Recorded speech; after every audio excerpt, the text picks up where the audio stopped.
What's happening, everyone? Welcome to Al Chile. We got my partners in crime, Run PMC and Nopal with us. And then we have two very special guests. We got Gfunky Boxing from HCP, who really needs no introduction. And then we got Sean Gringo Hicks. Man, we had such a good time with him last time. And because it was Canelo week, we had to have him back, to have some impartial people speak about the greatness of Canelo Alvarez. And for those who are visiting us for the first time, Al Chile means keeping it real. And one of the beautiful things about being a Canelo fan is you can keep it real and still appreciate everything, speak objectively, and still appreciate how well he's doing. And since it's Canelo week, we decided to rescore a controversial Canelo fight. Every week, we rescore a controversial fight. And this one has been coined as somewhat controversial. Some people think that this is the first of one of many Canelo sins. And so what we're going to do is take a look at Austin Trout versus Canelo Alvarez, a very young 22-year-old Canelo Alvarez stepping up for the first time in what at the time was called a championship unification. So, Run PMC, please take us away and tell us what was going on at the time. All right, thanks, Chicano. Yeah, it's pretty crazy. This fight at the time was known as a unification, but after looking at it again and after forgetting over the past 8 years, that this fight was actually for the Canelo's WBC title, 154, and then at Austin Trout's regular WBA belt at 154. So not a true unification, but definitely a step up from Canelo Alvarez. This fight took place April 20th, 2013. Once again, we're at the Alamo Dome. We were there last week with the Chavez-Whitaker rescore. And both these fighters were unbeaten at the time, Trout with a perfect record and Canelo with only one draw. Canelo coming off his TKO over Josecito Lopez, and it should have been Victor Ortiz, but Lopez broke his jaw. And Trout coming off of probably his signature win over his career, which is unanimous decision over Miguel Cotto. And then, sort of just to put in context, I know like in boxing, sometimes it always follows the cash cow. It seems like, or at least for the common fan, it looks at as the cash cow. So at the time, Floyd Mayweather was the cash cow, and then this fight was the week before Floyd Mayweather's comeback fight after he spent some time in the Clark County Detention Center after the Cotto fight. It comes a week before Floyd was making his comeback fight against Robert Guerrero. Originally, Canelo was supposed to fight on the undercard of Mayweather Guerrero, but he had already been on Floyd's Mosley undercard. He did a split venue for Floyd Ortiz, and then was on the undercard when he fought Sugar Shane against Cotto. Or when Floyd fought Miguel Cotto. So he said enough was enough. He said he'd only fight on his undercard if he was guaranteed to fight with him in September. But Floyd wouldn't give him the guarantee. So then he decided last minute, it was probably like 4 weeks out, they secured the Alamo Dome and moved it there. So that's sort of some of the context going in. Also, the betting odds for this fight, Trout was a plus 145 underdog, Canelo minus 175 favorite. So relatively close fight. And then also for this fight, there was open scoring. This was a WBC title match in Texas. So at the time, we still had open scoring. For those that don't know what open scoring is, after rounds 4 and 8, if it goes to that far, the scorecards are made public, so to the people in the arena and through the broadcast are made public of what the judges are scoring. And this sort of played a big role in this fight, or at least for the broadcast, it did for the original Showtime broadcast, because by the 8th round, outside of Trout knocking down Canelo or stopping him, he was gonna lose at least by a split decision. So that sort of played into sort of the narrative that spun after this fight. Another big thing from this fight was that the sole WBA judge for this fight, Stanley Christodoulou, who's a boxing Hall of Famer, he had the widest card in favor of Canelo, and his card was 118-109. And then there was another close card. This was from a WBC judge, Oren Schellenberger, 116-111. And so those were the two scores in favor of Canelo. There was a rematch clause only in place for Canelo. So if Canelo were to win, there wouldn't be a rematch. But if Canelo were to lose, he can enact that rematch clause. And then the last thing I want to touch on before we get back into it was Jose Sudaman was ringside for this, and this was one of the last fights he actually attended in person before his passing the next year, and before Mauricio, his son, took over the WBC in full capacity. So just some context to lay it out before, and but I want to open up to the rest of the panel about what you remember at this time in boxing, since it is 8 years ago. Crazy enough, seems just like yesterday. But what you remember about leading up to this fight, with regards to just boxing in general, or Canelo and Austin Trout? All right, man. Well, I'd like to start off with what I remember. For those who don't know, I was a bit of a Canelo hater up until this time. Like when I watched Canelo, I thought he was a little overrated. Like I also saw him get chin checked by Cotto's brother. So I did not trust this dude for a while. I think naturally I just rooted for Canelo against Cintron and Josecito Lopez, but it was mainly because I didn't like those other dudes. So there was some times where I was just rooting for Canelo just because I didn't care much for the other guy. But I was really rooting for Mosley. I remember that. And I remember thinking too, like I did watch that fight while I was drunk. It was my bachelor party in Vegas. It was that undercard fight for Mayweather Cotto. But at the time, I remember thinking, oh, they gifted it to fucking Canelo, and I was pissed. But like watching that fight again, it wasn't even close. I was just that much of a hater, and maybe not as knowledgeable as I am now about scoring fights. So I really didn't like him. But for this one, I did think that this was a big step up for Canelo. I remember thinking, wow, Trout, that's a good one. And like Run PMC mentioned, I felt that this was a damn good fight. Trout just came off a Cotto win, which was a very good win at the time. So at the time, I remember thinking that Trout could easily win. I remember thinking that it was a coin flip going into it. Yeah, I guess I'll go ahead and chime in. I want to say this, man. This fight was a big fight for me. I have been on YouTube since 2011, so for a couple of years, Canelo had been gaining a lot of popularity as far as YouTube goes, and his popularity in the United States. Obviously, he was already a big star in Mexico, but coming over here, it was just like how I always talk about the young fighters coming up. I wanted to see him in there with a guy who was just as good as him, so I could see how good he really was. Like I couldn't really get a good measure on him beating guys like Rhodes and Hatton and Cintron, Baldemir, Mosley. Like I was ready for him to step in there with somebody around his age who was another champion, so I could see just how good he was. And not only myself, but I'll tell you this: a lot of people that are quote unquote Canelo haters, content creators that are still around this day, who was around at that time, these were the guys that they were asking for him to fight. We wanted to see him fight Trout, Mataroshin, Erislandy Lara. Those are all the guys we want to see him fight. They were all at 154 pounds. They were all around the same age. And he gave us two of those fights. Now you can throw Mataroshin out and give us the Mayweather fight. That's even better. So I just find it funny how a lot of these guys forget that. They forget that they demanded those fights and they got them, and then they don't want to give Canelo credit for it. Nowadays. It's hilarious to me, but I really enjoyed this fight. Going back and watching it again, man, this fight is really underrated as a really good classic fight.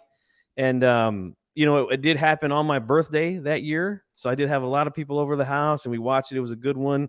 And I'm glad that I'm here to talk about the Rescore, man, because this is a really good fight. Excellent. Sean, what do you remember, bro?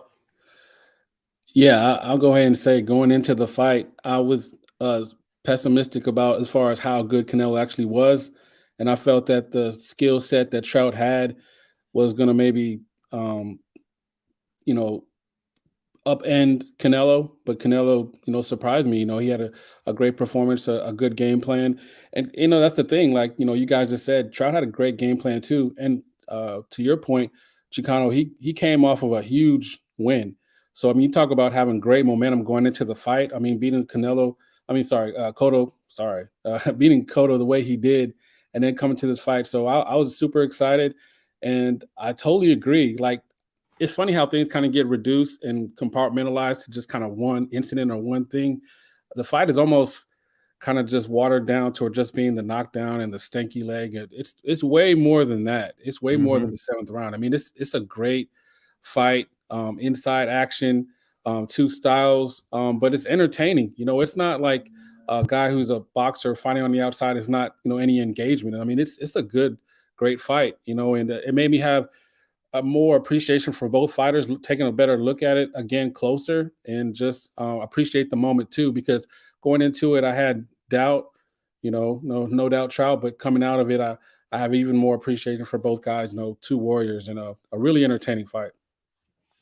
Nice. So Nopal, tell us what you think, man. Then afterwards, like, tell us what you were thinking at the time, and then give us your score. We're going to start off with the Canelo fan, and then I'm going to go. Since it's Canelo week, we're going to front load this card with some favorable Canelo scores, and then go from there. So Nopal, tell us, were you on the bandwagon at that time, man? How were things for you when you were watching this fight? No, I still wasn't really a Canelo fan. I was kind of hesitant at the time to fully trust any Mexican boxer coming up at this point, because if you guys could remember correctly, we were dealing with Chavez Jr. around that time, and the disappointment of how his career was going. Yet, we were like, he turned out to be a total hype job, but so I was kind of like saying, well, this time I'm not gonna support any Mexican fighter fully until I see them doing some real shit. And I was kind of happy with the Mosley fight. I thought that that was a good step up for him, because he was basically fighting fighters mostly out of Mexico, and we know that the level of competition out there is a little lower than it is here in the US. A lot of times you'll see Mexican fighters with these big records, like 30 fights, 0 losses, that type of thing, where in the US a fighter usually with like 19 wins and 0 losses would be similar to like a fighter out there, maybe 40 wins or something, because the level of competition is a lot different. And so at the time, I did think this was a big step up fight for Canelo Trout, because like everybody else said, Trout had just gotten off of beating Cotto. And Cotto, of course, lost his real belt to Mayweather, who I think Run PMC mentioned that. And so I thought this was a big step up fight, and I thought it was a big step up fight for Canelo. So I was eager to see. I actually thought he was going to lose this fight, and I guess I'll move on to my scorecard now. I saw this fight twice, and I decided to score this fight, just rather than throw out a bunch of swing rounds, I decided to just do 10-10 rounds, So what I did is round 2, because round 1, it was basically a 10-10 round for me. Round 2, I had Canelo winning that round, because that was one of his best rounds. He connected like 4 or 5 good shots.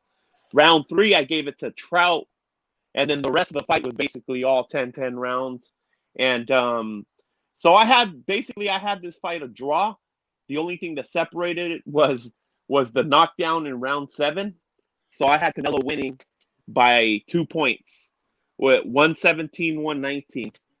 And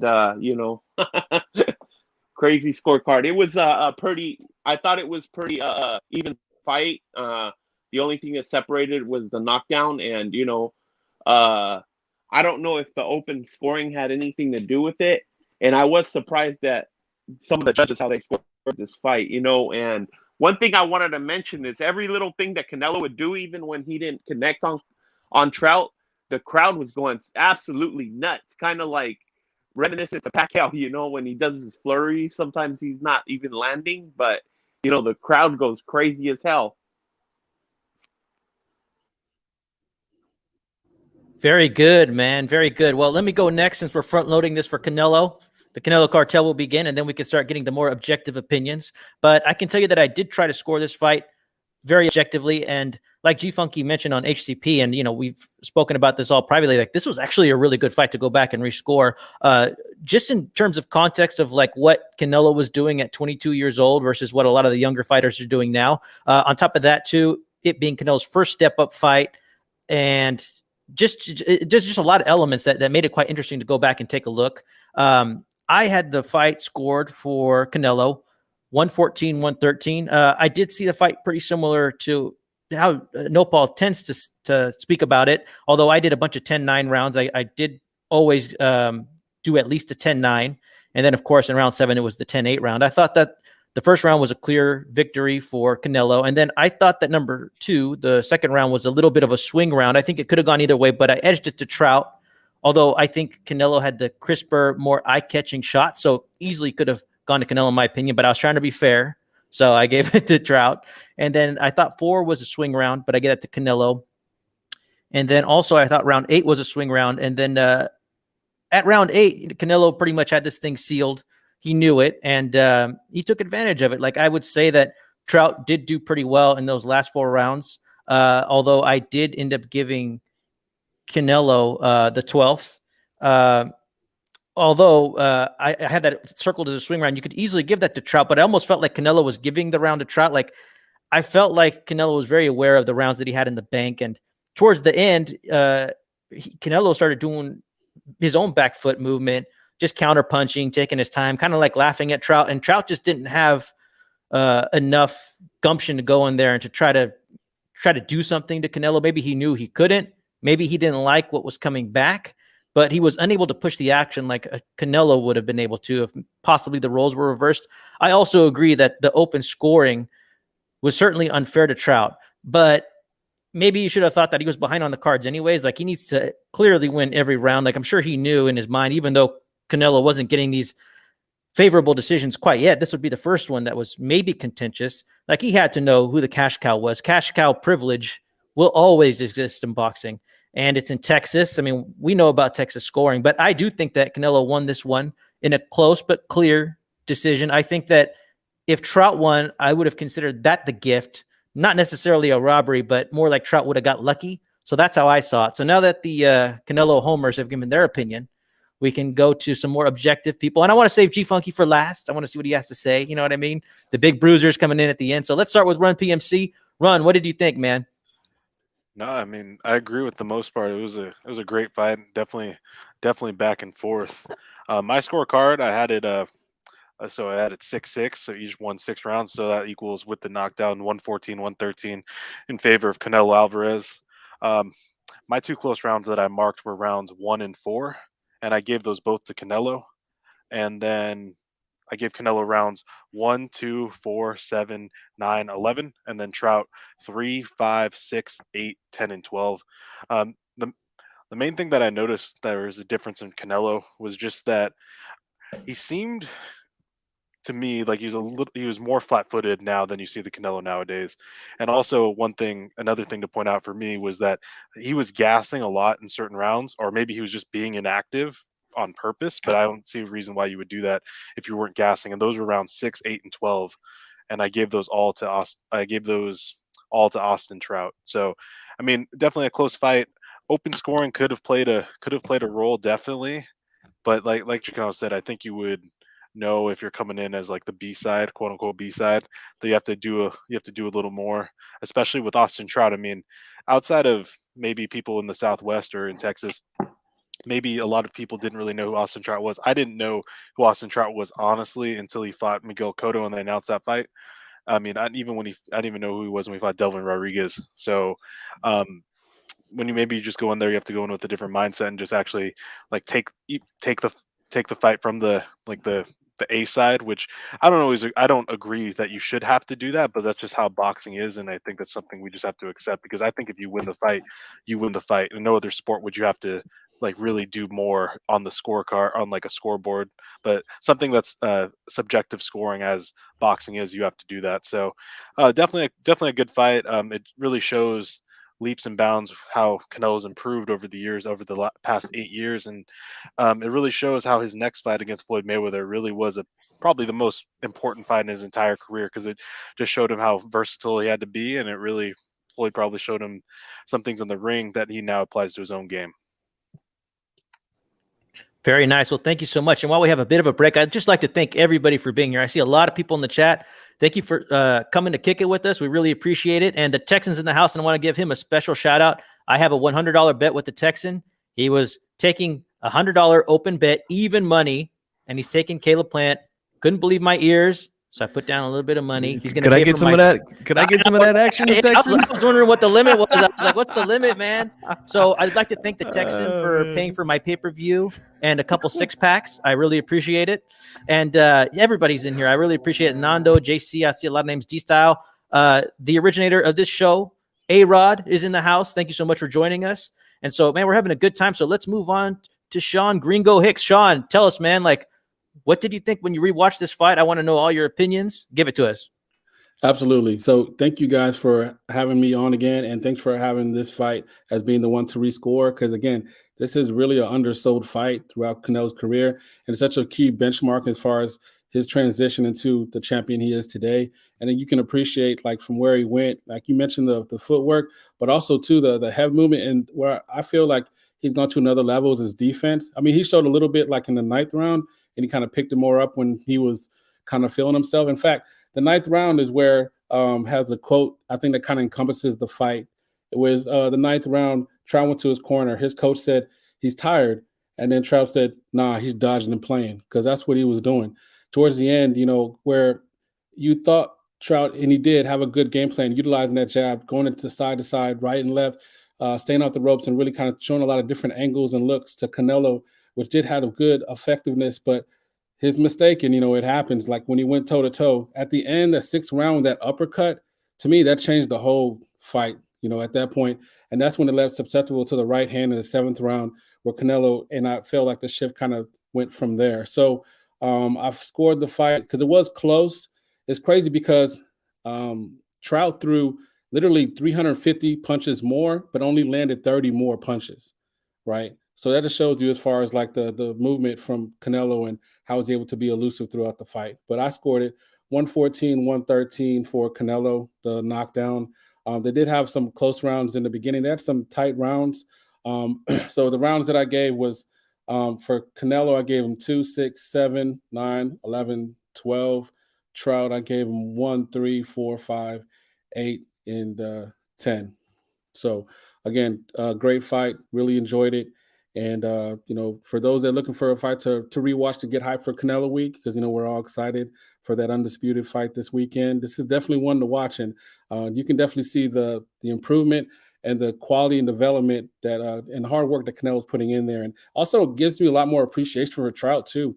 He's way underrated as far as like this fight is a good fight for both sides. Oh, yeah. You know, and Nando makes a good point. And this is something that we've discovered over scoring the more controversial fights, is that sometimes the scores really can be all over the place. Like, it's one thing to see how you had it, and then it's one thing to just kind of think objectively that this round really could go either way. And you could see somebody giving it to somebody else, or possibly the score being wider than it is. Like, there's a lot of interesting considerations when you go back and just rescore it to ask yourself if this fight is a robbery. And so last but not least, our special guest, Gfunky, he's here, you know, and he's always wanted to chime in and let us know about the controversial ones. And we thought we'd start off easy with a gimme like this one. And then we'll get into the more controversial ones as maybe I get 100 subscribers, because we're not scared of that conversation. But since it's Canelo Fight Week, we're just going to do an easy one, get Gfunky in here, throw our arm around him, because the torchbearer of Mexican boxing is about to give us an undisputed champion in the 4-belt era. So we're all just here to have a good time. And either way, though, what I want from Gfunky, and he's going to give it to me anyways, because I know this, is just being objective. Gfunky tells it like it is in his own mind. And so I really want to hear Gfunky, please tell us what you have to say, brother. Well, first thing I want to say is this. Thanks for having me on. Appreciate it. Again, this was a great fight to go back and watch.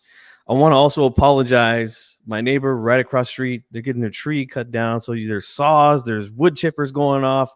So if you hear noise, I apologize. There's nothing I can do about that right now. But as far as this fight goes, man, I was very excited for this fight to happen, because this was Canelo's first real challenge as a professional boxer, in my opinion. Trout coming off of a big win over Miguel Cotto. Nobody thought he was going to win that fight. He goes into Madison Square Garden, outboxes Miguel Cotto. Cotto was talking like he was going to retire after that fight. I remember him walking out of the ring. He said, "You going to fight again?" He said, "I don't know." So, I mean, he's coming in with a lot of momentum. Canelo coming off of the Josecito Lopez win, which I was not a big fan of that fight. I felt like Josecito Lopez is a guy who just didn't belong at 154 pounds. So, you know, it is what it is. But Canelo gets in the ring with Trout, which is, again, a fight that a lot of content creators here on YouTube that were critical of Canelo at the time wanted. so he gets full credit for this one. Okay. And I want to say this, man. I had a lot of swing rounds, a total of 5 swing rounds on my card here. And normally, I'd say this all the time, it's a rare thing that my scorecard changes when I go back and rescore fights. And in this situation, my scorecard did change by 1 point. 1 point. And I understand why now, because in my official post-fight video that I did here on YouTube, it's still there. I said I had it a draw, right? And the reason why I had it a draw was because of that round 7, right? That was the round where Canelo dropped Austin Trout with that beautifully timed right hand, right on the money, the best punch to throw against a southpaw. Lands it, Trout goes down. Now, that was very early. I want to say that was within like the first 15 seconds of that round.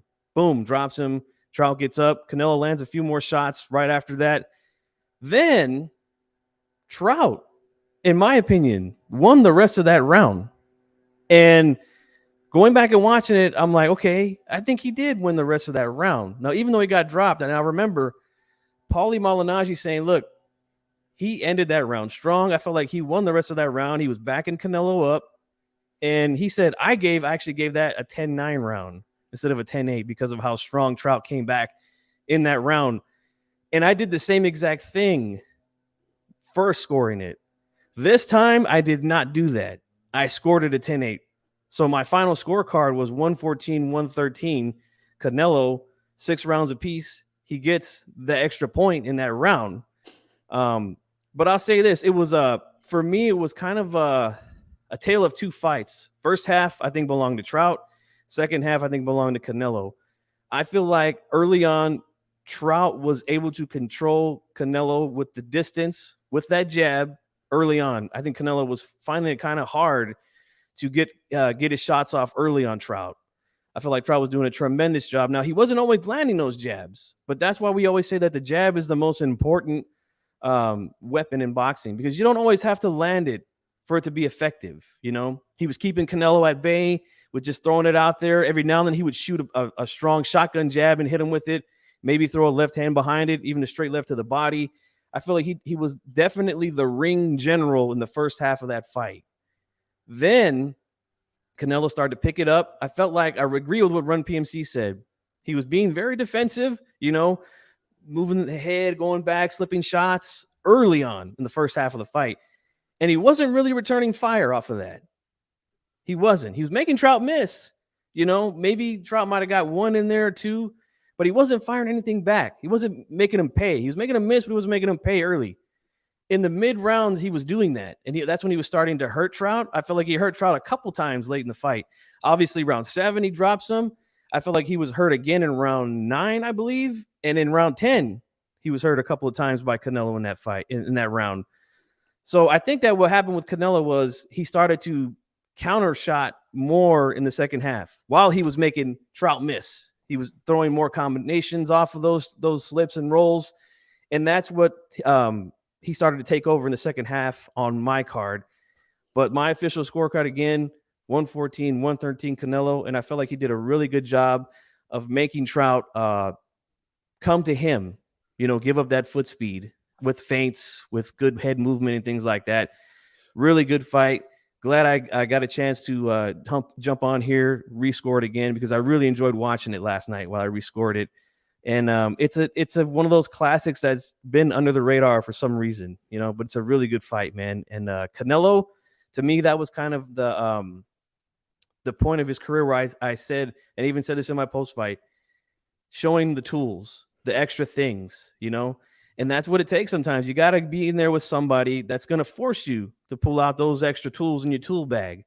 That's the knock against Caleb Plant right now, is that we have not seen him do that, We're going to find out Saturday if he has those extra tools or not. And we found out in this fight with Canelo, he has those extra tools, man. So really good fight. I definitely agree, man. The extra tools were evident. And I found myself watching this fight and thinking something. You guys could let me know what you think. Like, especially like when I consider the Cotto fight and even the Mayweather fight, even though he lost badly, like sometimes when he's facing like a boxer, I feel like sometimes he tries to work on outboxing the boxer. And whether or not that works in certain people's eyes, I could see that being a big benefit towards the overall package that Canelo has now to offer, the versatility. People always talk about how, oh, you know, a good boxer beats Canelo, but Canelo himself is a very good boxer. Yeah, I want to mention this too. I forgot to mention this about the open scoring. I do feel like that it affected the fight. I do. I feel like it made Austin Trout become something that he just is not. You know, once he found out he was down on a couple cards big, and Stanley Christodoulos with an abomination of a scorecard that he had that night, he felt like he had to be more aggressive and seek the knockout. And that's just not what Trout is. He's never been that in his career. He's a very good slick southpaw that likes to counterpunch and things like that. He likes to outbox you. He's not going to come forward, destroy you kind of guy. And he had to try to turn into that in this fight. And that kind of played into Canelo's hands late, you know. He understood he was up big, didn't have to take many risks. So, I mean, I do feel like it affected the fight. But, yeah, Canelo wins, man, on my card. No, that's a great point, Gfunky. I agree as well, because they even said it on the broadcast I listened to. They, you know, because I was wondering, like, with him fighting so well at the distance, why is he trying to engage on the inside? And on the broadcast I heard, they were saying that, well, I mean, he had to do something to get up on the scorecards. I'm like, how is he behind on the scorecards? You know, because how is that even possible? Because I had him up. I'm sure, I mean, based on the scorings, we all had him up. So it did affect him, and that's disappointing. You know, I hate that happened. Would that how much would that have affected the fight? I don't know. I mean, obviously, Canelo would have still, maybe come after him and gone with his game plan, but it definitely did impact from 6 on down. Man, good stuff. Any other final observations before we close the chapter on this one with this nice clean win that we have for Canelo? Well, I'll just go ahead and say, like, when I was watching, I don't know about you guys, but I was thinking about, Terrence Crawford. He made the comments on Twitter about, what Canelo's trying to avoid, black fighters, and I took that as, elusive fighters or slick fighters, if you take the race component out of it. And, even Canelo back then, 8 years ago, and, look where he was. So it shows the diversity, because like you said, Chicano, he's a great boxer all the way around. Canelo as himself. So, I think that, it shows that he has a diversity in his game where he can handle any style, anybody. And I think that, nobody would be truly a threat to, outbox him with his defense the way it's come up. And then the big thing I took away is that I don't think that Caleb Plant can do what Trout did. And that's his game plan. He doesn't have the tools in his bag. And I'm just being honest, like, it made me appreciate Trout more, and it made me have less confidence in Plant. Since it is Canelo week, I had to throw it out there. That's what I thought. I agree with you, man. Trout is a much better fighter, I think, than Caleb Plant, especially at this point in his career. I mean, going in there again, beating Miguel Cotto in Madison Square Garden in Cotto's backyard. If Plant had a win like that against somebody, I might be singing a different tune going into this fight. But that hasn't happened. We haven't seen it, Right. So, I mean, yeah, these are the type of fights I need to see from these guys in order for me to have some kind of faith and confidence in them. And Plant just hasn't done that at this point. Also want to note out, this is just fun for me. One of my favorite fighters out of Mexico was in Canelo's corner for this fight. I don't know what happened to him, why he's not on the team anymore, but Oscar Larios was there. One of my favorite fighters down in the lower weight classes. It was kind of cool to see him. I kind of forgot all about him.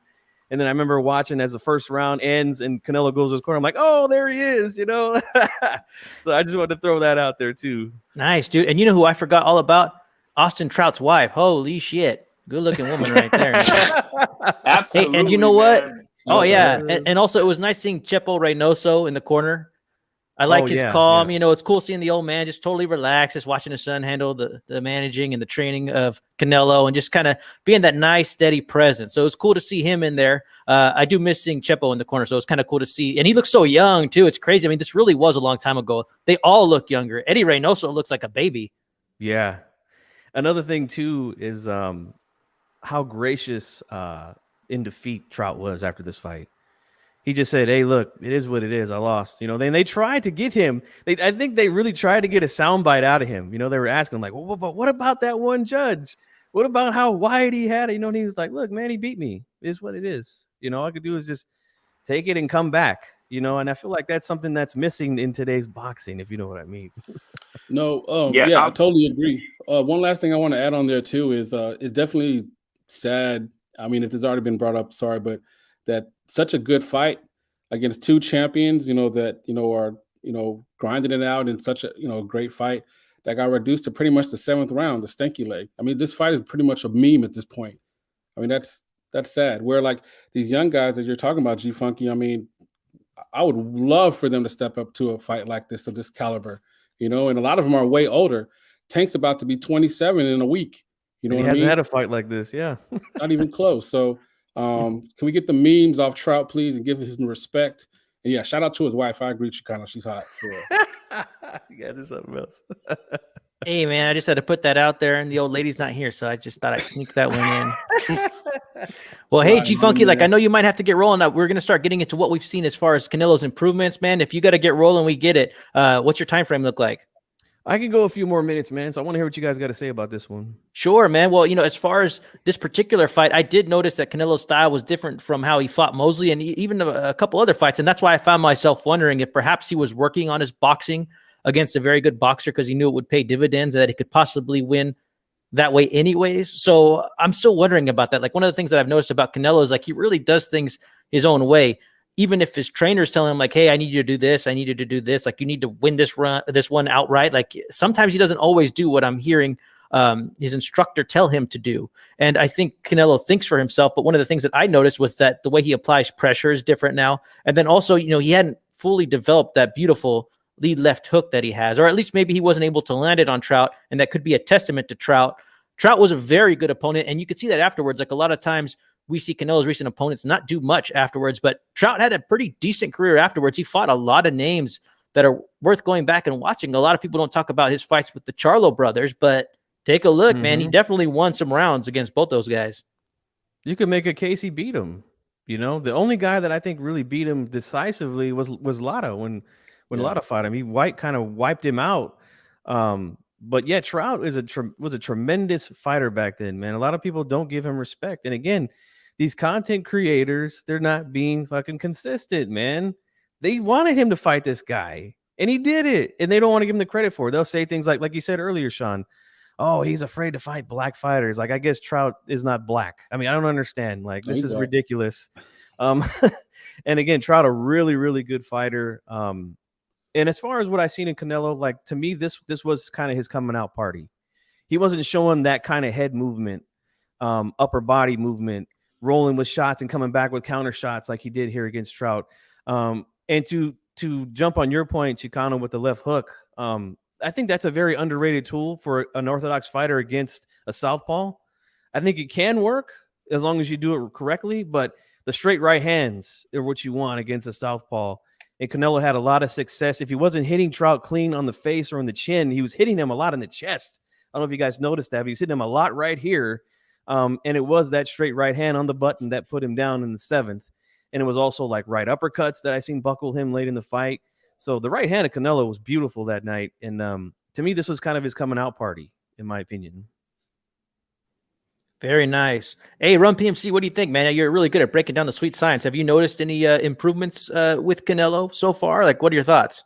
Yeah, most definitely. He almost looks like a different fighter. My main thing with him, like obviously you improve, like you might learn different combinations, you might like switch up your punch variation. But what I've noticed the most about Canelo was his ability to manage his own energy in fights. Like, because now in fights, you can see Canelo, he could be winning rounds, but he's probably taking rounds off, but he's still winning.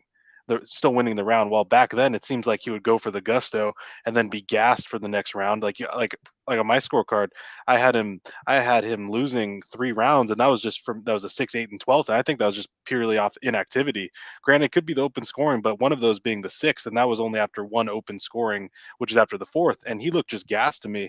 And his punch output was down. He was sort of sitting on the ropes, just pairing shots. But now he knows when. He knows when and how to break down his opponents better and manage his own energy. Like, granted, I think he's in better shape now, but he wasn't in bad shape back then. So I think it's more of a management of his own energy, learning how to cut off the ring effectively, so he doesn't have to go chasing opponents as much. But that just comes with maturity in the game, and when you consistently fight great fighters, you're going to be able to develop that better. So that's the main thing I saw for him, was that just managing the ring and managing himself better. Good points. Oh, yeah. And El Chido Boxing tells us, hey, man, remember when Trout was trolling Canelo on how he hit the speed bag? I'll tell you what, dude, I watched the All Access before that, and Trout was supremely confident. Mm-hmm. His wife was supremely confident, like a good woman and a good wife should be. And, you know, like you all were mentioning earlier, Trout did a really good job of giving the credit to Canelo, saying that, hey, you know, the better guy won. He was more difficult to get to than I thought he would be. He was better than I thought he would be. So, classy guy. Shout out to Austin Trout. Nopal, you got any final thoughts before we move on, mine, on Canelo's improvements? Yeah. I mean, I say it all the time with Canelo. I mean, it seems like he every time he goes through a little bit of adversity, he seems to be picking up something from each one of his opponents that teaches him something. You know, with Trout, I think he learned something like to measure the distance good, you know, and when not to engage, you know. And, you know, it's a completely different Canelo though from that Canelo from 154, you know. Like every weight class that he jumps into, he's learning something new. I'm sure he learned something from fighting big ass Kovalev, you know. I know he learns something from fighting Jacobs, and of course he had to learn something from fighting Triple G. You know, those are two tough fights, and you know, it's a complete different Canelo. One thing I wanted to point out is, you know, it's amazing, you know, because you see what Canelo is actually the real champion on this one. Trout was a champion, but he was a regular champion. You know, the circumstances, and you know, you can see people were really calling Canelo a straight diva since back then, and I just don't see it, to be honest. Because even when they were calling out their names, they called. Usually, they reserve for the A side guy. They call his name last. You know, of course, you know, they call his name out last, and in this case, they called out Trout's name last, and he was on the other corner where usually A side is. So, you know, I don't think Canelo was playing that A side shit back then. And I remember even when he fought Baldomir, Baldomir came in overweight, and there was like a 30K money penalty for coming in overweight, and they say that they asked Canelo, hey, are you gonna take that money for him coming overweight? And them guys just said, nah, we're not gonna take his money. We'll let him keep it, you know. So I thought that was nice of them, you know. And so like what I'm saying basically is I don't see that diva shit. Of course, right now maybe he does it a little bit, but it's granted you got to do it, or else the other guy's gonna try to get one over on you, you know. Nice. Well, you know, I thought we would be remiss if we went back to that era and didn't at least show the shoulder pads, the shoulder pad robes, man. You know, he's had better ones, but you know, damn, it was a different time, dude. I think I remember one where Canelo looked outrageous with like a yellow one, and dude, I can see why people didn't like this fool back in the day. This dude coming out dressed like that with this fucking red hair and shit. Good one. I think they said in the broadcast that he designed those shorts and everything himself, so maybe he went ahead and just hired somebody else to do that. But I'll say this before I go, man. I want to thank you for having me on. This was fun. Anytime you guys want me on for a rescore, just, you know, let me know and I'll always be here. But I want to ask you guys a question before I leave, and I'll take it off the air because I do got to go. Do you think that Canelo should have fought Trout again? I feel like this fight was that close to where it should have happened again. I feel like it would have been a really good fight again, you know. So I'll go ahead and take your guys' answers off the air, but I got to roll. I appreciate all you guys. Chicano, Nopal, Run PMC, Gringo. I appreciate all you guys, man. And, you know, I'll be listening in the chat, man, but I got to roll, man. Thanks for having me. All right, Gfunky. Thank you so much for joining us. That was a real pleasure. And you can bet we'll have Gfunky back on as soon as we rescore the Canelo versus Lara fight. And the members of the Canelo cartel, myself and Nopal, are not scared to go back and rescore it. We could talk about that fight anytime, but just not this week because we're here enjoying ourselves. and to answer Gfunky's question, totally could have happened. But I mean, we all know that after this, at 23, Canelo went on to face Floyd Mayweather. And then, you could call it like, maybe a soft touch, but he fought Kirkland after. People were asking earlier when the Paul Williams fight was supposed to happen. I believe it was Paul Williams who was scheduled for that slot. He got into an accident, and then they replaced him with James Kirkland. And then That's after correct. Kirkland, he fought Lara. So Yeah. it really depends on what perhaps Trout was doing at the time. Canelo had bigger fish to fry, and it was a clear enough of a win for me to where he didn't necessarily have to go back and readdress it. Could have been a good fight, but he was still ascending, still trying to take on the greatest challenges. So what do you all think? Well, I think the key thing, like you said, is the timeline. I mean, the fight that preceded this one was Mayweather, and he came off a loss, but he had got so much exposure, and there was really no need for him to go back. I don't say, I mean, anything from Mayweather is backwards. I mean, it's not a discredit to, Trout. I mean, it is what it is. So I think that it got lost in the opportunities that presented themselves. Paul Williams was up, unfortunately, his tragic accident, that paralyzed him. But then he had the fight with Kirkland, which was another fight in Texas, in Houston, actually. That was a big, fight, and he looked spectacular in that fight. So then from there, he just kind of kept building on to where he's at now. It just never presented itself, but that could also be to Trout's personality as well, because he never really pushed it. And maybe, I mean, is that a knock on him? I don't know, but it's like anything else. If he's not pushing it, it was understood in the contract. It wasn't even in the contract. Canelo had other fish to fry. It's like Trout just accepted his fate. Yeah. I think it would have been a great fight to be had. I mean, after obviously it wouldn't have happened. It wouldn't have happened immediate rematch because Floyd ended up beating Guerrero, and then Canelo fought Floyd in that September. But then also Austin Trout. I was just looking at his box rack because I knew he fought Lara next, but he fought Lara in December. So by the time they already had when they had the Floyd Canelo fight, they would have already been in camp for Lara. And I remember Trout actually had his camp in Houston for that fight because they were both trained out of Plex because he was utilizing Danny Arnold for strength conditioning. So he was already down in Texas training for that fight. So and then even after that, Canelo ended up fighting Angulo. So I guess maybe at that point he could have fought Trout, but that'd been Trout coming off of a whitewash off of Lara. So I don't think he sort of lost his luster at that point. But I want to clear something up. So Canelo and Paul Williams were supposed to fight in 2012. And Paul Williams' accident was in. I had to go back and look. I actually just looked up. It was in May of 2012, and they were looking to do a pay-per-view in September of 2012, because Floyd at that point would have not had a fight because he was just coming off his time in jail. So they're looking to secure that date, and then Paul Williams unfortunately had his accident. So that just wanted to clear that one up. So I don't know who Kirkland actually filled in for. Interesting. Maybe that. Yeah. I thought it was much later than that too. But then after looking at it, I'm like, oh, I guess it was before. So interesting. Just a thought on that. You're muted, Sean. Yeah. One thing I wanted to add, like we talk about, what the fans want. It wasn't like I wanted to see Canelo lose. Just to clarify, I want to see if he's great. I want to see him achieve greatness, right?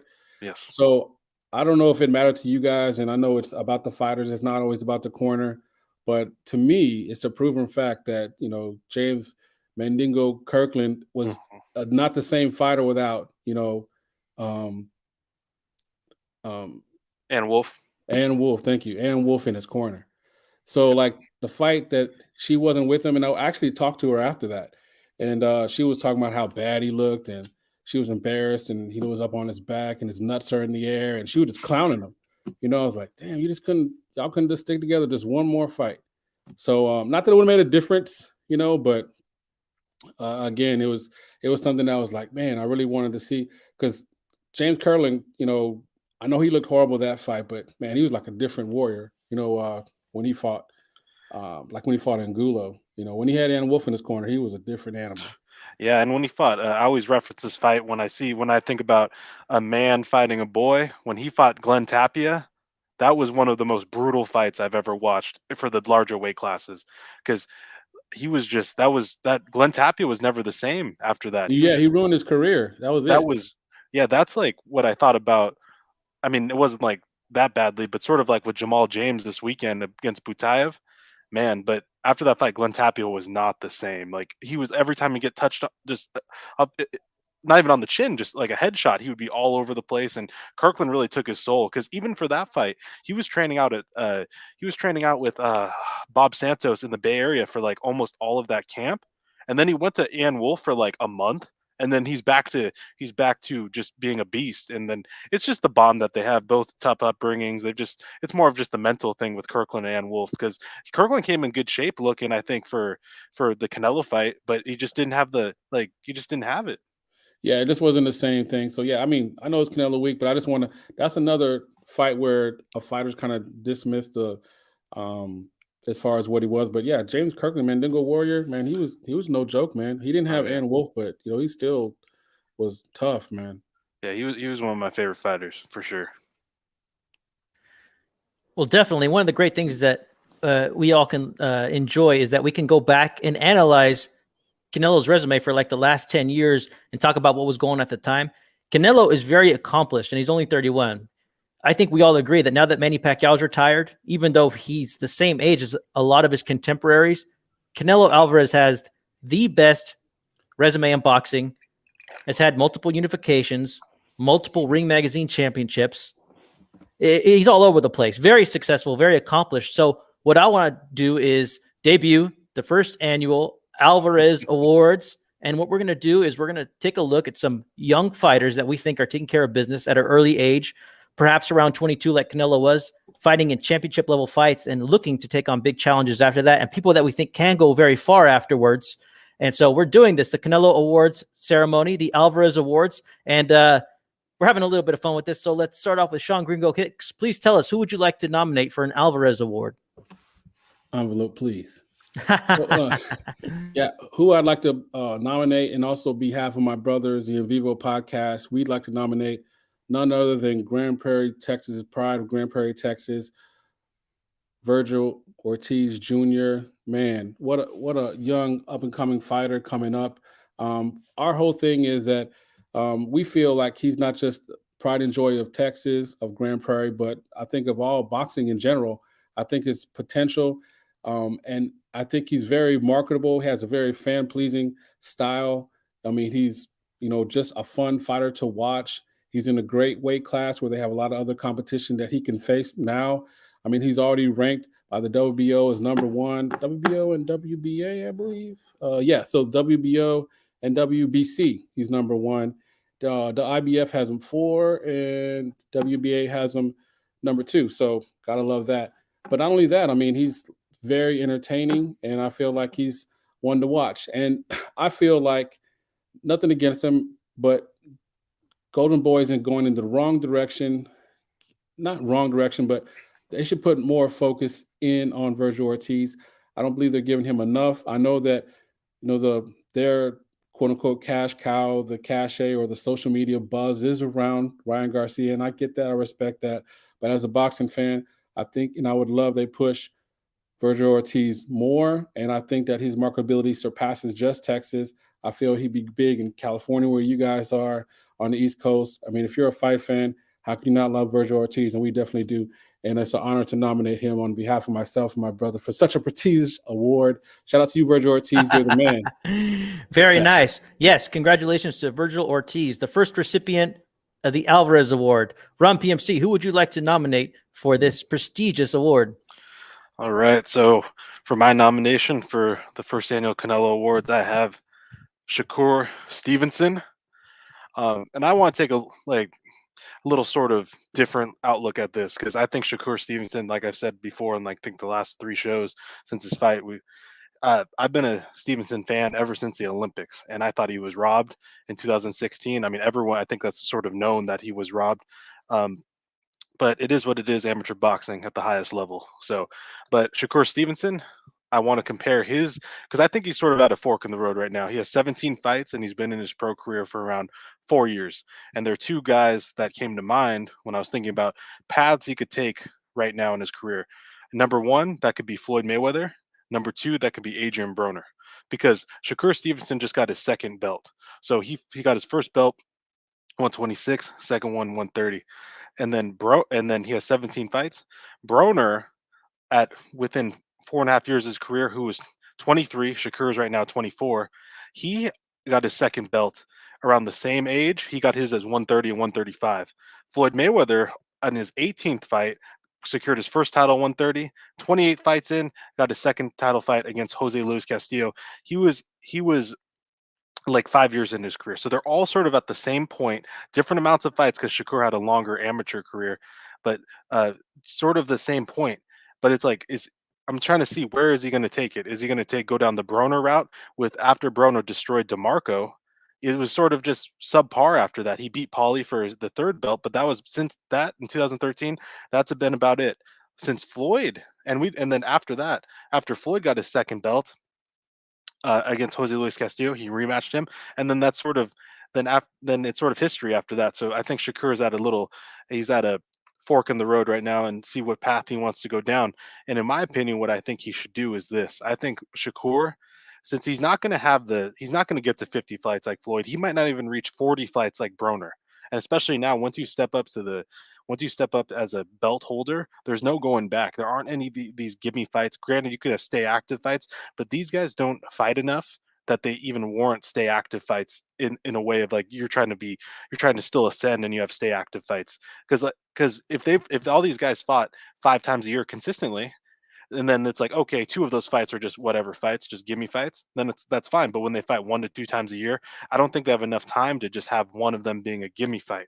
So I think Shakur could accomplish great things. I just hope he takes possibly the pretty boy Floyd route and just goes through divisions. I think I can honestly see him finishing his career at 147 pounds and doing well. And he's still growing. He's pretty young. So he's only, I think, 24 years old. So he still has tons of time to grow, get some more strength. And even if he doesn't have knockout power, if he could just do what he did last or a few weekends ago against Jamel Herring, but with some stronger punches and at a higher weight class, I think he could have great success in the sport. So that's my nomination. I'm looking forward to seeing him fight however that tournament ends up. Looks like he's going to line up with Miguel Burchelt, but I'm looking forward to seeing his next 2 fights, because hopefully they have the tournament going and he fights Burchelt, and then he fights the winner of Valdez and Navarrete. So that's my nomination, Shakur Stevenson. Excellent. Congratulations to Shakur Stevenson. I also agree with both of these nominees. I guess they're the recipients. Like, excellent.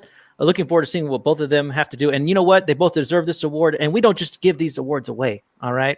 And I'll tell you this, dude. Maestro Boxing is in the chat, stopping by to show us some love. Thank you so much, man. It's great to see you here. And then I see Jermaine over here causing some trouble. You know, the trolls got to get it in too. But hey, I'm just enjoying myself. So if somebody just wants to ice him, 92 AK, if you just want to like pull the trigger on that dude, you can feel free as far as I'm concerned. You know what I mean? So congratulations to Shakur Stevenson. Nopal Boxeanos, please tell us, man, who would you like to nominate for the Alvarez Award?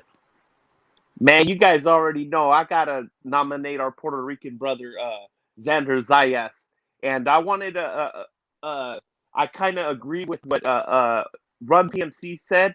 A big reason why I'm nominating him is basically because of activity level, and I also see the same level of humbleness and weakness that it takes for a good team to just mold you. You know, as far as the activity level, you know, Xander Zayas started off really early. They were already pursuing him early on in his amateur career. He had like 150 fights. Of course, that doesn't really match up with Canelo because he only had about 50. Then he went pro at 15. But at the same time, that's how they do it over here. So it matches up kind of good, I guess, at the end of the day. And also, Xander Zayas, when he started his pro career, I mean, he's been pro for about 2.5 years. When he started his career, he was fighting like at least like every 2 months, you know, 2 to 3 months. I know there was a break, like a 7-month break because of COVID. But, you know, just that activity level alone, it reminds me of how Canelo was fighting 10 to 15 times a year early in his career. And, you know, I also believe that Xander Zayas will be able to move different weight classes, you know, and as long as he gets a really good team behind him, I think that he'll be able to achieve some big things. And I'm expecting them to be kind of like the next Cotto, you know, maybe even up there with Tito. I think so, man. I think he has the ability to possibly surpass Cotto. And Sean, bro, before the show, we were talking about a tweet that came out from Xander Zayas that featured Canelo. You want to tell us a little bit about it, man? Yeah, you guys go on Xander Zayas' Twitter, also on Canelo's. They shared a FaceTime where Canelo was acknowledging and giving appreciation to Xander for his hard work, and he hopes for them to face in the ring one day. So, I mean, what an unbelievable honor, especially during Canelo Week. So, and right on time, Nopal, your award is very fitting for today. So I think that's awesome, and I think that's also a testament because he said within the statement to each other, because it was transcribed in from Spanish to English, is that if you continue working hard, and that shows because he's not just in the gym and he's not being active. He's extremely active. I mean, within a 12-month period, this will be his 7th fight in December on the Lomachenko Kami undercard in New York, Madison Square Garden. That's unbelievable. So I love to see it, and I wish more young fighters would follow that same path.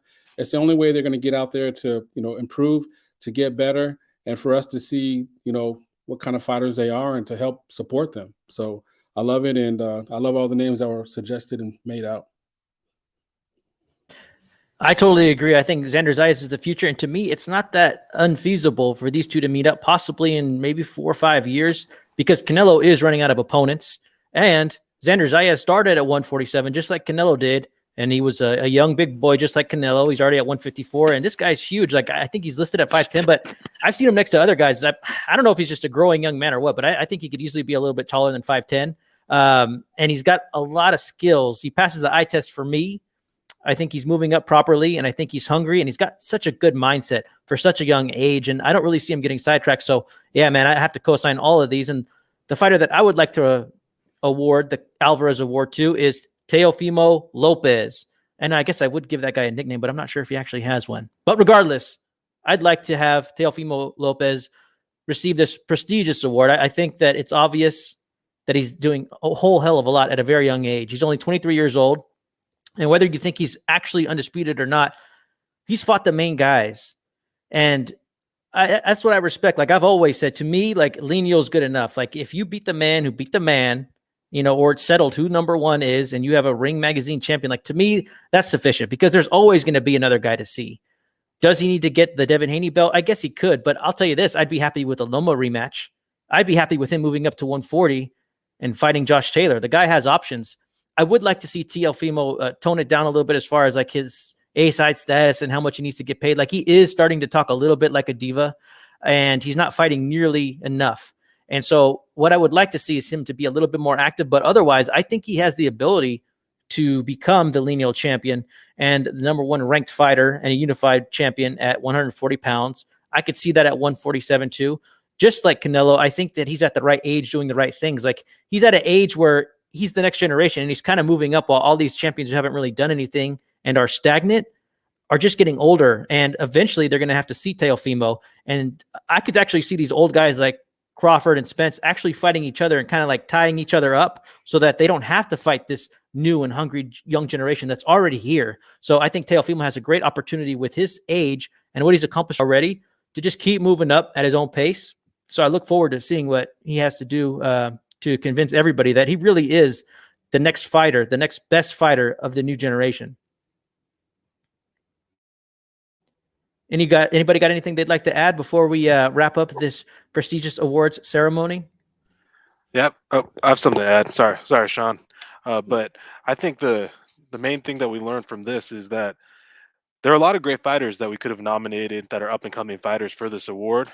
And this is Canelo week, so that's why we have the award sort of as a joke, but really highlighting the up and coming fighters that we have in the game today. But I think like we could have Tank Davis up here, we could have Ryan Garcia, we could have Devin Haney, but what they've done in their careers so far, we don't, at least I'm speaking for myself, I didn't think they were worthy yet of a nomination for this award. Does that mean they won't become great fighters in the future? No, we can't say that. We don't know about any of these fighters, but at least for me, I thought Shakur, I think he's done what he's needed to do. I see the potential in him, and that's why I nominated him. But the other guys, I just wanted them to get busy because a lot of them, they have great talent, but we can't go off of just eye tests specifically.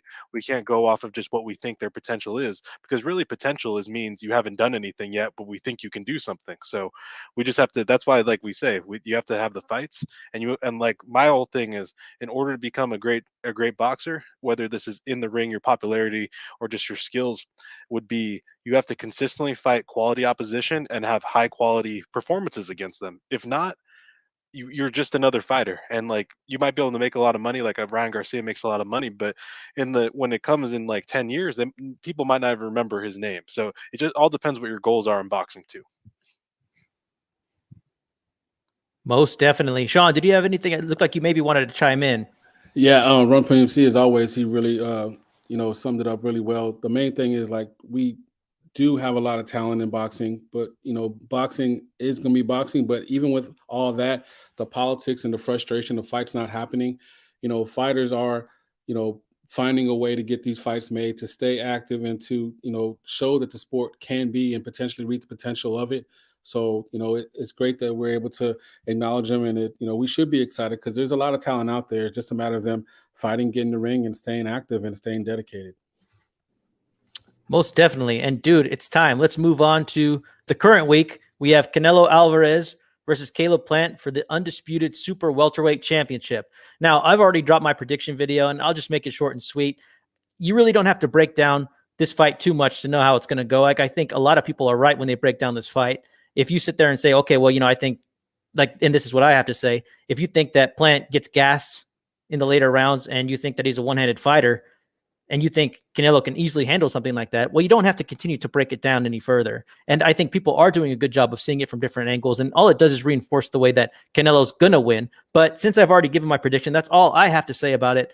I know that Sean has given his prediction, but I'd love for you to share it if you could, and then go around, because I know Run PMC and Nopal, I mean, I have an idea what you're going to say, but I'd love to see your little breakdown about it to see what we can try to keep an eye on when we're actually watching the fight. So please, guys, take it away. Yeah, absolutely. So looking forward to the fight from the standpoint of seeing Canelo perform, looking forward to history, looking forward to honestly see what Plant can do. I wouldn't mind if he proves me wrong from the standpoint of puts up more of a challenge for Canelo as he reaches history, because this is history as far as like the time frame and also him doing it the way he is. But as far as like the results, I'm sticking to what I'm saying. I feel that Plant's pretty limited as far as what he can do in the ring or anything that would be opposing to Canelo. He's not a big enough puncher. I think that his boxing ability is somewhat kind of overrated. He gets hit too often, and I think that he has condition issues too that will show themselves as he tries to fight and fend off Canelo. I see him being stopped in the 7th round by a body shot and potential broken ribs by a hook to the body. So not much to break down there, but I think it's going to be fun to watch. Most definitely. Run PMC, tell us, man, what do you see going into this fight? I'm predicting a Canelo win. I think it's going to be probably later. I'd say probably 8 rounds or after. I think I'm sort of torn whether it's going to be a stoppage or not, but I'll just go with the stoppage. I think TKO. I don't think it's going to be a knockout. But I don't know. I mean, I like Caleb Plant. I think he's a great boxer, but I just think he's very limited. Chicano touched on it yesterday about how he's sort of a one-handed fighter, and you see that in his fights. And I mean, I'm not a boxing coach or anything, but the way he delivers his punches seems a little odd for me. And it seems like for being a very technical boxer, or like quote unquote technical boxer, he punches sort of wide on those hooks, and he throws them like he has, like I've talked about this before, he has like a little crook in his arm, and they're sort of like, they look short, but they look wide to me, and I think Canelo could catch him with straight shots in between those. And I think he has good footwork, but I don't think his feet necessarily are quick feet, and I don't think he always, when he's moving, even puts himself in the place to land punches. So I think it'll be a Canelo victory after 8, and I'll go by TKO. But I do think Caleb Plant will have his moments early, though. I think he'll be able to land certain punches, but I think it sort of depends on what Canelo wants to do with this fight, whether he's going to try to just blitz him early, or sort of just lure him into that false sense of security and then go after him a little bit later. So I don't know, but I think it's going to be Canelo win. I agree, man. And, I think that's one of the underrated aspects about Canelo that we maybe touched on a little bit earlier, is that Canelo's okay with setting stuff up for later. He's okay with maybe giving away a round or making the other guy think that he did a good job putting Canelo on the back foot. And I think it's something that a lot of people don't see. They just kind of see what they want to see. But I think Canelo has a lot of control in a lot of these fights, the ones that he clearly wins, whether it be by knocking at the end because he's setting it up, or because he's finally decided to turn it on, like with the Kovalev or the Billy Joe Saunders fight, for example. Those are some recent ones of some good jabbers. And I think both of those fights were more difficult for Canelo than this Plant fight, like just personally speaking. But Nopal, man, why don't you just revel with us? I just want to bask in how you're going to break down this fight, because I already know what you have, but go ahead and break it down for us. Oh man, anybody that knows me knows that I'm probably the worst guy at predictions, man. I'm gonna just say that from the start. I tend to watch all the hype leading up to it, but I agree with Sean Gringo Hicks. I think that Plant's gonna get stopped in the 7th round. I kind of look at his punches, and I think that they're just a little bit too long and telegraphed for Canelo. He's just going to get in there and time his jab and, either go to the body or whatever, and, I think Plant has some decent footwork, but eventually I think that Canelo's just like the perfect height to get in there and bang him out. And, yeah, I think that, like Gringo said, he's going to get stopped around the 7th round. Yeah, what's up, Chicano? What you got for us, man? Hey, man, I agree with everything everybody said. There's a lot of ways to look at this and to know how this is going to end up. And, of course, 92 AKU doing this thing, always lightweight trolling me, giving me grief. He says, has anyone talked about if Canelo loses and what that means for both fighters? I mean, this would be one of the biggest upsets that I could remember. I'm honestly not worried about this one at all. Like, if Canelo comes in anywhere near how he usually is, and even on Plant's best day, like, I just don't see this going Plant's way. I also think Plant might know how it's going to play out. Like, he might be hyping himself up, but I think he's going to find out very quickly, like, once the tide turns on him in the ring, that he's not going to be able to get out of it. There's been a lot of fighters with self-belief before facing Canelo, and just other fights in general, and he should have self-belief, but the odds speak for themselves. Like, I'm not going to sit here and act like this is this great fight, although I do like that certain people are saying, hey, this is boxing, anything can happen. Like, I'm okay with that, and that's why we watch fights. We want to see competitive bouts. But like D-Style said, like, this was just the last guy Canelo's getting to go undisputed. Like, in my opinion, I thought the Billy Joe Saunders fight would present more challenges for Canelo, and I called that one pretty accurately. I called the Kovalev one pretty accurately. Like, I've been on a streak, and it's not like I'm secretly worried about Caleb Plant. Like, if there was like a really slick southpaw boxer, and maybe you could say that I was capping because I'm like, oh, Canelo's going to win. But this one, I'm not really concerned at all about it. And I can't think of any content creator that's actually predicting a Caleb Plant win. It's just a bunch of haters in the chat who are saying, oh, maybe. But I mean, nobody's really actually calling for it. No, I think that's accurate. And I think that's a narrative that people are putting out there that, Caleb Plant may surprise you. I'm expecting him to get knocked out, so he may get knocked out not as soon. I mean, that's about as it for me. I mean, that would surprise me. And as far as having success early, I could see my opinion of Caleb Plant is pretty low. I feel like he is a champion by name, and he's holding a belt, and I respect his career. But like you said, Chicano, and that we've said on the show, he's the least impressive guy through this run. So we just got to kind of call it as it is. Now, kind of going to the show earlier when we talked about the fight we rescored. Now, if Caleb Plant was coming off of, let's say, I don't even want to say Benavidez, that's not realistic, but let's say he came off a big win at 168, or it looked really impressive, then obviously you have some blueprint to kind of go off of that he can maybe mimic some of those things, but he really hasn't dealt anything. I mean, his most recent win that he had against Caleb Truex, the Battle of the Calebs, he got touched up way too much. If anything, my stock on him went down, especially going in Canelo. So could he get everything together, like you said, Chicano, we touched on here, and, catch lightning in a bottle? I think even if he catches lightning in a bottle, he just gets knocked out later, not sooner. That's about it. He's just not the guy. No disrespect. It is what it is. Damn.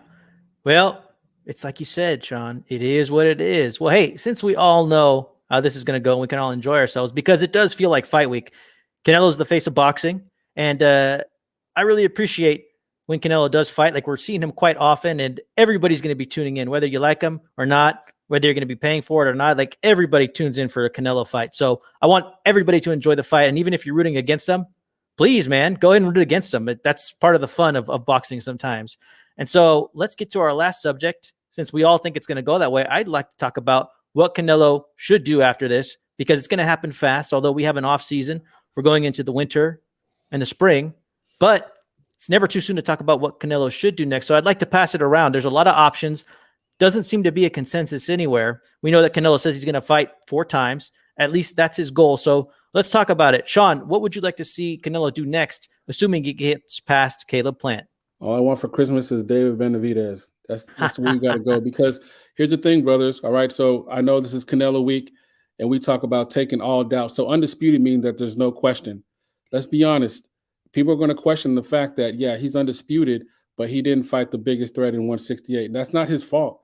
You know, David Benavidez lost the fight on the belt on the scale, which is horrible, but he lost it, right? So that opportunity lost itself as far as him facing Canelo. So if Canelo's already undisputed, he wouldn't need necessarily, you know, obviously to fight for a belt, but I think to take away doubt and to truly clear the division, I would that's the fight that I would love to see, especially he's going to fight 4 more times. I can't see how he wouldn't fight David Benavidez. And then also too, after that, after he faces him, I'd like for him to face, you know, Charlo to move up, you know, and that would, hey, make the PBC happy. I mean, that's what they want, right? So, it would make me happy as well. That's all I want for Christmas. That and world peace, not in that order. All right, Run PMC, what do you think, man? What do you want to see next? I'd like to see Canelo fight David Benavidez as well. I mean, just how locked I would want him to move up to 175, which I think he can do after Benavidez, if indeed he can, like the politics in boxing can make Benavidez happen. But because I think he could, there's a lot of great fights for Canelo at 175. But since that division seems to already have all their plans laid out for the next year with all the champions fighting each other, I think Benavidez would be the leading candidate who I'd want to see. I think Benavidez presents some issues for Canelo in his youth, speed and power, but I mean, those long arms, I think Canelo could possibly get inside and do some work. But I think that's a great fight. And also, just touch on the paper champion stuff, I agree. I mean, you do have to make weight to keep your title. I understand that, but just with some of the things, I can't name any specifics, but sometimes boxers are allowed to hold on to titles for a long time. You could talk about Floyd Mayweather holding on to 2 154 belts for what, year and a half, 2 years without even defending them, and then Lara's just waiting in the wings, WBC interims just waiting in the wings, and they just have to wait. So I guess, but I think I would like to Canelo make that. It's not a wrong on his part. He just took advantage of the situation. And if you're going to be able to fight for a belt, and WBC is going to allow you to fight for a belt, why don't you fight for the belt? I understand. But I want Benavidez to be able to get a big fight. I think he's the best challenge at 168, and that's what I think I want to happen. If not, then Canelo could possibly move up to 175 again and get in the mix somehow with one of the champions up there.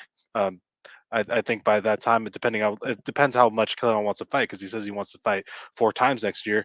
Maybe he can move up and fight one of the champions, since they have some fights coming up. But it all depends on their timeline too, because we saw with Caleb Plant, sometimes it's not as easy to make fights, because some people want longer camps than usual, and this is the 3rd try. So it all depends. But I think Canelo, if he wants to, just go 168, 175, go bounce back and forth.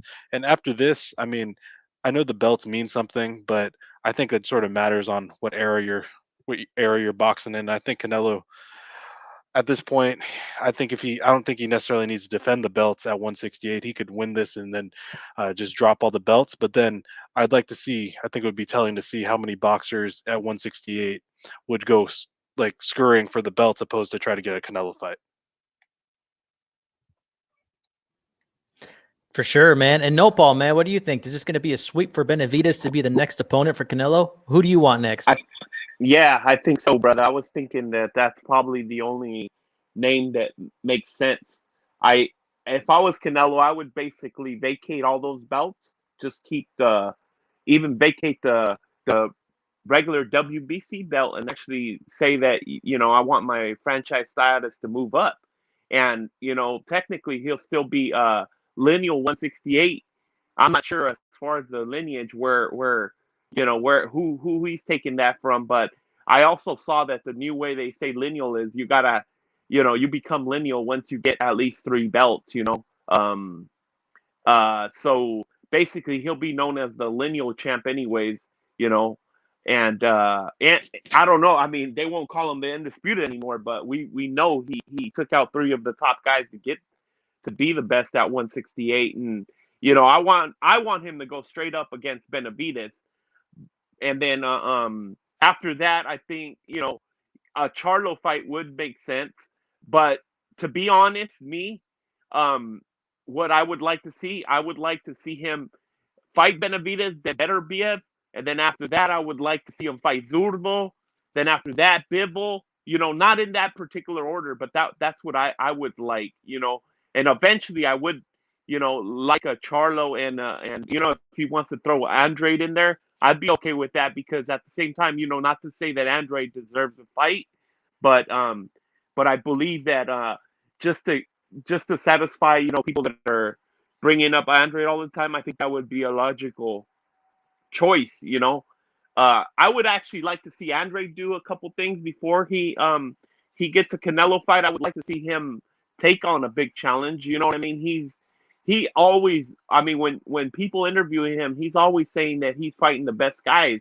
I don't know what the hell he's talking about with that. I'm not sure why he wants to bring up his resume when saying that he's fighting the best guys. What I expect out of a guy like Andrade is for him to say, hey, well, I see Canelo switching weight divisions. I'm gonna do the same thing. I'm gonna try to call out Bivol, since Bivol says that he could make 168. Let's both meet at 168. And after that, I would definitely be like, okay, you deserve a Canelo. You definitely deserve a Canelo fight now. But I mean, he'd have to do something kind of big, which I don't see him taking those kind of risks, because I think they even asked him about David Benavidez, and he was like, well, why should I take that kind of risk, And so, yeah, I think that the next logical fight for Canelo is David Benavidez, and that would be a pretty big fight. It'd be a pretty big deal. Interesting, man. Well, when I think about who Canelo should fight next, I just start thinking about his more recent wins, starting at 160. A lot of people used to say, well, these people aren't fighting each other because they're all waiting for the Canelo payday, but he's the only one who took care of any real work at 160. He ended up unifying 3 belts, becoming #1 ranked Ring Magazine champion. And in the meantime, nobody did anything at 168. A lot of those defending champions up there were champions for a while. Callum Smith, Billy Joe Saunders, Caleb Plant, and then Benavidez, of course, had a title, but he got stripped because he didn't make weight. And I have a history of being kind of unforgiving with that. If you miss the weight, that's on you. I was tough on Tank about it. I also wasn't pleased when Ruiz came in heavy against Joshua. I mean, there was no weight no weight that he had to make, but I didn't care for how he came in so heavy. So that's really on Benavidez. Canelo's gone up there and has since cleaned out the division. He's going to be the undisputed champion with 4 belts at 168 pounds. And since then, it's been 2.5 years since Canelo fought at 160, and nobody's done anything there yet. So this idea that Canelo's holding up divisions, it's simply not true. These guys do nothing. And then I think about Canelo as he faces people like Callum Smith and Billy Joe Saunders, and that was already a huge legacy fight for these guys. It's their biggest win. It's the biggest win they could possibly get. And then in this calendar year, he's bringing a lineal status. He's going to be bringing possibly an undisputed status to the next opponent after Caleb Plant. So he's continued to increase what he's done. And so it's an even bigger legacy fight for the next person. And in the meantime, these guys haven't done anything. In fact, if you total the whole year that Canelo was out up till now, he's still done more than any of these guys have done in the last 2 years. Maybe combined, it's possible. These guys haven't really done much. And I think it's kind of sad. It's a reflection of how I think there was better eras previously. I think Canelo's dealing with some people who aren't really hungry to chase glory. It's all about the payday and timing. None of these guys are doing anything before they fight Canelo, and sometimes they don't do anything after they fight Canelo. Callum Smith is doing a little bit. He's trying to stay active. I'm curious to see what he's going to do. I think Danny Jacobs, I mean, he's super comfortable, and he was getting paid well anyways. And so, I mean, I don't know. It's hard to wake up in the morning at 5 a.m. in silk pajamas. Like, I think Duran said that. Somebody said that, but it's true. But Canelo stays disciplined. So I guess my point is, Hagler. like, after Undisputed, Hagler. was it Hagler? Thank you. And so I guess my point is that I'm at a point where Canelo could do whatever the hell he wants. Like, to me, if he drops all those belts, like, I don't need anybody to tell me, especially a sanctioning body, a corrupt sanctioning body. I don't need them to tell me who the man is at 168 pounds. I thought Canelo was ranked number 168 pounds as soon as he fought Rocky Fielding and entered the division. He's one of the best fighters in the world. And he's showing it now to everybody, but I already thought he was the best fighter as soon as he arrived into that division. His reputation precedes him at any point. So as far as who he should fight next, whoever the hell he wants, if he drops all those belts, that's fine by me. Do you realize that if Canelo does make $40 million and he pays 3% per sanctioning body, that's like almost $5 million. To me, it's also a business decision. Why would you pay that much? Like, to me, you're good with one belt. Like, all these casuals don't really care, like, if Canelo's undisputed or not.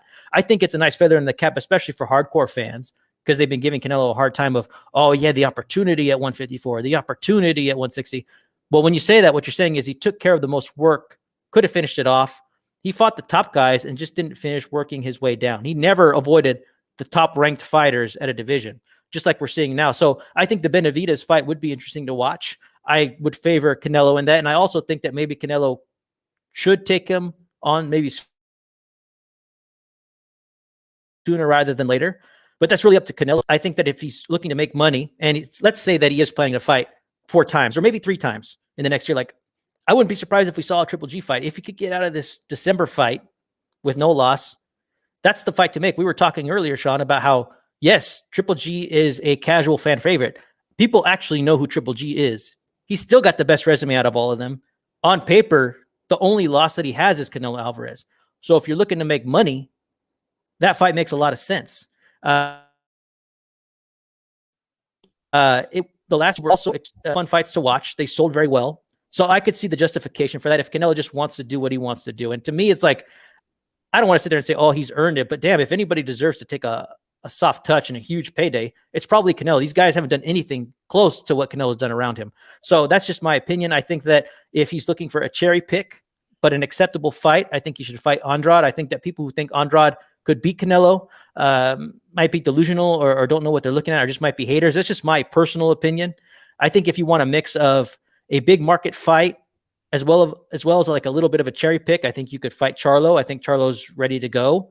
I think his handlers know that Charlo is ready to go, so they're just going to cash him out to Canelo. The guy's only fought once in a calendar year, and he had trouble against Montiel, who had already been knocked out by Munguia. That was a joke of a fight, and everybody just kind of just ignored it. It was strange to me, and Charlo didn't promise us anything afterwards. Shout out to War Week Radio. Ronnie Shields on there, and he was saying, hey, we're ready for this fight next. And Charlo's talking like he wants to fight next. And Canelo already said just recently that he's okay with that Charlo fight. So I wouldn't be surprised if we saw the Charlo fight next year. And just remember, you all asked for it. You all wanted this fight. And we'll see what happens. Like, I think that's also an easy fight. I heard Ronnie Shields say that he thinks that Charlo is the combination of Danny Jacobs for Boxing CL and Triple G as far as his aggression goes. I think he's neither of them. I think that he's going to wipe out Charlo. Charlo's got nowhere to go. He's got no back foot action. And the only thing he could do is bite down on his gum shield and try to power through tough spots. Check out the Trout fight if you want to see that. Check out the Derevyanchenko fight if you want to see that. And even the Montiel fight, as sad as it is, that was a total mismatch against a number 4 ranked voluntary. So that's how I feel. I think that he could go up to 175 and take care of business there. But I think Canelo can fight at whatever weight class he wants. He's the A side. He's already proven himself. And like Mayweather once famously said, like, hey, man, a belt don't make me. I don't think a belt makes Canelo. So that's how I feel about it. Yeah, I wanted to add that business-wise, I think that it would be wiser for Canelo to figure out a way to kind of like start paying people a little less, to fight him, because, we're seeing that it's actually ruining these other potential fights like Caleb Plant versus Benavidez.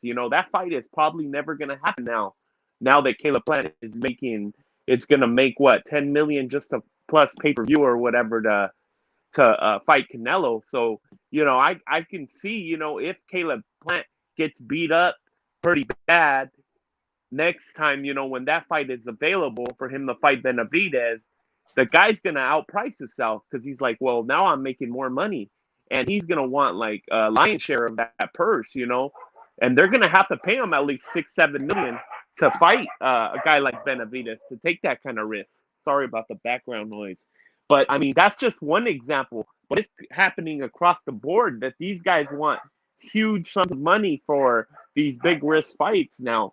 So I think it would be a wise decision for Canelo to try to figure out a way to pay these guys less. I'm not sure if they will take less because it is becoming a bigger and bigger risk.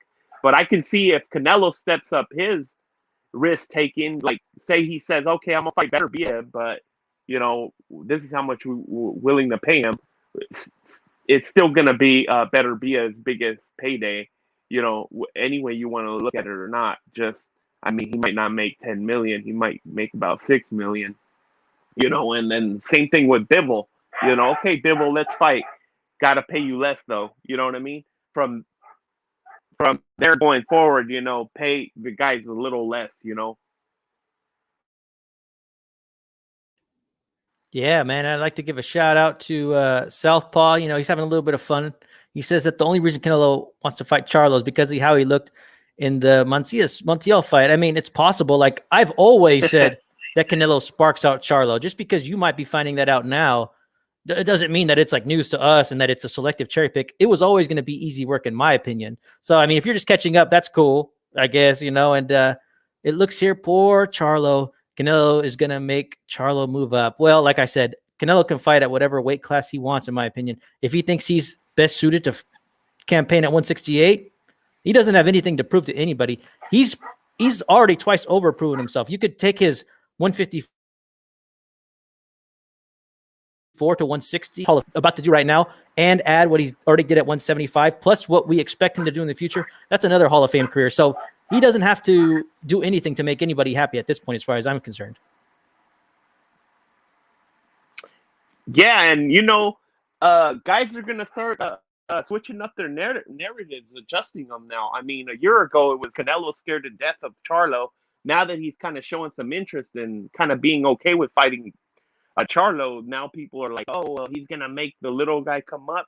Bro, they walk around probably around the same weight, so don't make it about a little one guy trying to bully the other. They're basically the same weight.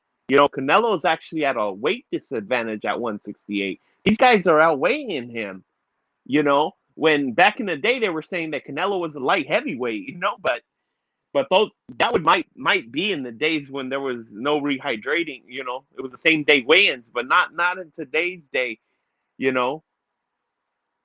So we're gonna see a lot of people adjusting the narratives, and if the fight ever happens, getting close to the fight, people are gonna basically say that Canelo's cherry picking on Charlo. All right. Anybody got anything else to add on that one? I just like the names that were mentioned, and I hope that one of them happens. Some of them happen. I think realistically, I think Charlo would probably be more realistic. I want Benavidez, but it isn't. I just, for whatever reason, I don't think that's going to happen soon enough for me. Yeah, I hear you there. Excellent, man. Well, hey, dude, I think we're about to wrap this one up. I want to thank everybody for tuning in, man. We had such a fun time talking about this, and we're going to give our final thoughts here in a second. But everyone from like 92 AKU, JC, Puro Sur Central, BXO, we got Witness the Hoax, Gfunky stuck around. Thanks so much, Gfunky, for coming to join us, man. I had a lot of fun having you on. It was an honor talking that fight with you, and we will talk about the Canelo versus Lara fight sometime in the winter when there's no Canelo fights going on. Things slow down for us. Southpaw was in the house speaking his mind.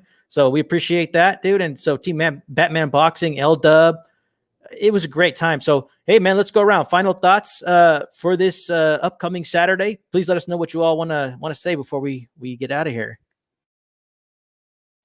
I just want to say real quick that it's an honor to be on here with you guys. It's going to be another exciting week of boxing. Looking forward to it.